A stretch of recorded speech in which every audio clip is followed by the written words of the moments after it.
A jornada do yoga começa com os 5 mandamentos éticos universais, yamas.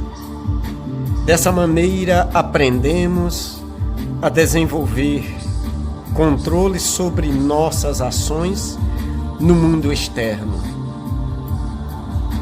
A jornada prossegue com 5 etapas de autopurificação, niyamas. Estas estão associadas ao nosso mundo interno, aos sentidos da percepção e nos ajuda a desenvolver a autodisciplina.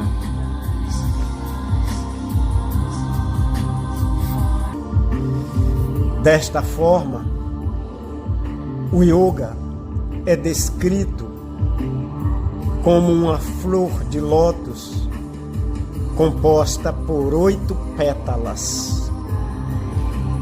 O yoga tem 8 pétalas que se revelam gradualmente ao praticante e consistem em disciplinas éticas externas, como já disse anterior, yamas, observâncias éticas internas, niyamas, postura, asana, controle da respiração, pranayama, controle e recolhimento dos sentidos, pratyahara, concentração, dharana, meditação, dhyana, e absorção no êxtase, samadhi. Chama-se pétalas porque se combinam com as pétalas de uma flor de lótus para formar um bonito todo.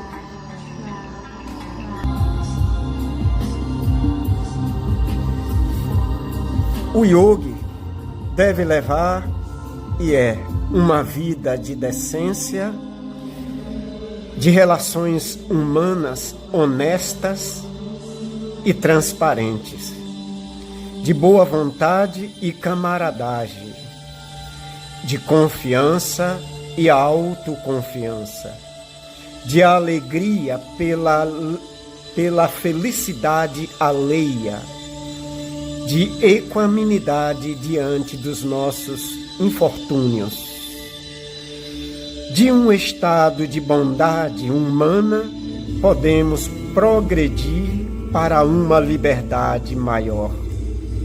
Da dúvida, da confusão e do vício, não. O progresso no yoga é de ordem ética e não por uma questão de juízos, mas por uma razão prática. É quase impossível saltar de mal para melhor sem passar pelo bom. Além disso, conforme a ignorância retrocede, o bom se torna um lugar infinitamente mais confortável que o mal. O que chamamos de mal é ignorância no agir. E como estratégia de vida, só floresce na escuridão. A terceira pétala do yoga é a prática das posturas, yogasana, que será o tema principal dessa minha narrativa apresentado neste vídeo. O asana conserva o vigor e a saúde do corpo, sem que as chances de progresso são poucas. Também mantém o corpo em harmonia com a natureza. Todos sabemos que a mente afeta o corpo. E aí é onde entra o yoga, sugerindo: por que não fazer o contrário? Acessar a mente por meio do corpo. E assim segue uma prática: queixo erguido, ombros para trás, postura ereta. Isso expressam esta abordagem. O aprimoramento pessoal pelo asana é o grande portão que conduz aos recintos internos que precisamos explorar. Em outras palavras, vamos tentar usar o asana para esculpir a mente.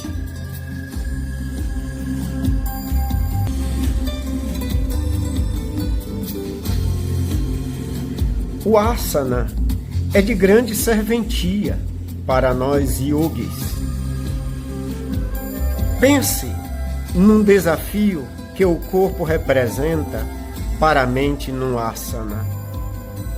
Enquanto a face externa da perna se hiperestende, a face interna perde a ação. Podemos escolher permanecer nesta situação ou desafiar o equilíbrio fazendo uma flexão motivada pela força de vontade. Ao manter o equilíbrio sem ceder, podemos estender nossa observação para os joelhos, os pés, a pele, os tornozelos, a sola dos dedos dos pés, e etc, e tal. A lista é infindável. Nossa atenção não somente abrange, como penetra. Podemos, como um marabalista, manter todas essas bolas no ar, sem deixar cair nenhuma, sem desligar a atenção.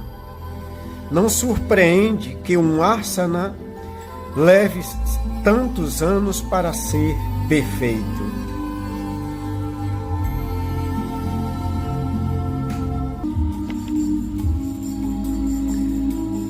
Todos nós nos identificamos com o corpo. É inevitável. Se um elefante invade ou investe contra nós pelo meio da rua, não gritamos: meu Deus, meu ego está esmagado. Neste momento, somos o nosso corpo que se desvia do caminho do elefante. O mesmo acontece quando estamos doentes. Nada como a boa saúde para neutralizar a identificação com o corpo. Admitimos que de uma perspectiva mais ampla, não somos nosso corpo. O corpo perece e temos a esperança de não perecer. Mas não se pode dizer isto à dor. Sabemos, talvez, que o corpo não é a nossa identidade permanente, mas normalmente todos nós costumamos se identificar com o corpo. Mas esse conhecimento é teórico. Quando a saúde vai bem, esquecemos do corpo. Quando estamos doentes, isso já não é possível.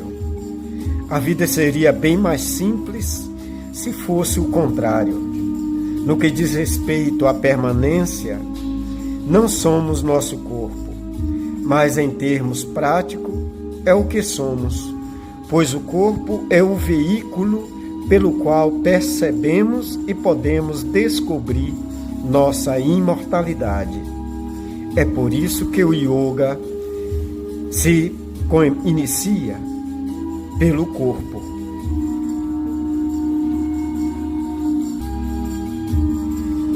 Contudo, se aceitarmos que o corpo está destinado a perecer, por mais que lamentemos, o que achamos intolerável na realidade é o fato de que eu tenha de morrer, de que o ego seja tão perecível quanto o corpo. Isso nos remete de volta à ignorância. O ego é a parte mais íntima e mais interna que conhecemos em nós.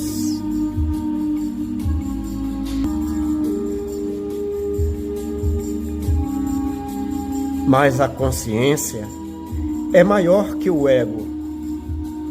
É maior, inclusive, que a mente. Os cientistas começam a se perguntar de que maneira a mente dá origem à consciência.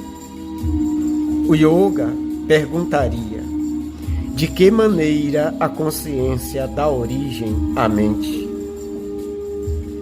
A consciência é precursora da mente e não se limita aos aspectos físicos desta.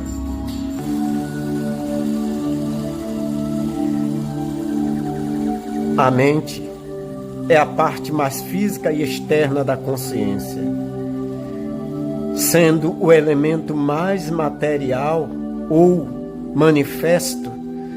Seu sentido está ligado ao do corpo, por bem ou por mal. É por isso que um acidente de carro pode levar à morte cerebral, mas não à morte da consciência.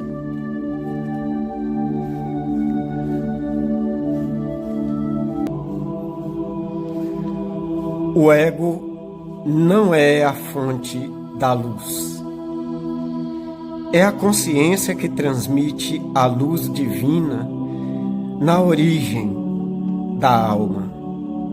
O ego é como a lua que reflete a luz do sol. Ele não tem luz própria. Encontre o sol e você descobre a sua alma, diz o yoga. É isso que significa Ratha Yoga. Ra é o sol. O eu, Ta, é a lua da consciência. Quando a lente da consciência for perfeita e límpida, ficará claro que a luz que ela irradia é a alma que habita o mais íntimo do nosso ser. A alma é divina, imaterial, perfeita e eterna. Em outras palavras, ela não morre. Descubra o que não morre, e a ilusão da morte será desmascarada. Isso é vencer a morte. Por essa razão, apesar de toda a minha dor, não chorarei pela notícia que recebo que morreu um grande amigo. Por mais que sinta, mas não chorarei quando se deu a morte do meu pai, da minha mãe. Para mim, prevaleceu o sentimento nítido e claro de que agora encerrou para eles o sofrimento da existência neste mundo. A dor de um corpo envelhecido e acometido por algumas enfermidades se encerrou, e assim junto o seu sofrimento. E agora já se fazem aonde pertence ao Criador. E o pó volte ao pó, e o espírito volte a Deus que o deu. Por essa razão, apesar de toda a minha dor, não chorei e não chorarei, pois não vou chorar por uma ilusão. A aflição relacionada com a ideia de que a morte é o fim tem uma função instrutiva necessária e útil. Por isso, é mais difícil de romper, ainda que possamos compreendê-la intelectualmente, e tenho certeza que você que me ouve compreende. O que não precisamos, ou o que precisamos, não é erradicá-la de uma esfera biológica, onde ela é adequada, mas repelir sua invasão aos reinos não biológicos. Esse impulso instintivo de manter a sobrevivência do corpo é extremamente necessário, mas não queremos ir além dele. Queremos que nosso genes se perpetue em nossa prole. Queremos que nossos filhos vivam na casa em que nossas famílias viveu durante gerações. Queremos que a nossa empresa continue e prospere mesmo depois que nos aposentarmos e morrermos. Se somos artistas ou cientistas, queremos conquistar a posteridade, estender esse instinto de sobrevivência a dimensões sutis como a perpetuação do ego é psicologicamente destrutivo.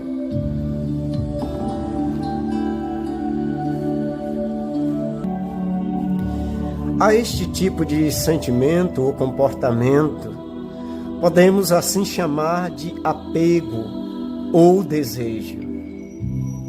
É a prisão emocional a qualquer fonte de prazer, que assume formas extremas, como a incapacidade de abrir mão das coisas, uma espécie de vício nos ornamentos da vida, em vez de uma celebração do próprio prazer de estar vivo. Assim, tem um trecho dos ensinamentos do livro sagrado chamado Bíblia, que diz o Senhor: aquele que se agarrar à sua vida, perdê-la-á. Mas aquele que negá-la por amor de mim, achá-la-á. Assim, o apego desmedido, desenfreado pelas coisas materiais é pelo próprio corpo, é o excesso do ego em domínio e ofuscando a alma, o verdadeiro eu, de onde e aonde está a inteligência, a espiritualidade.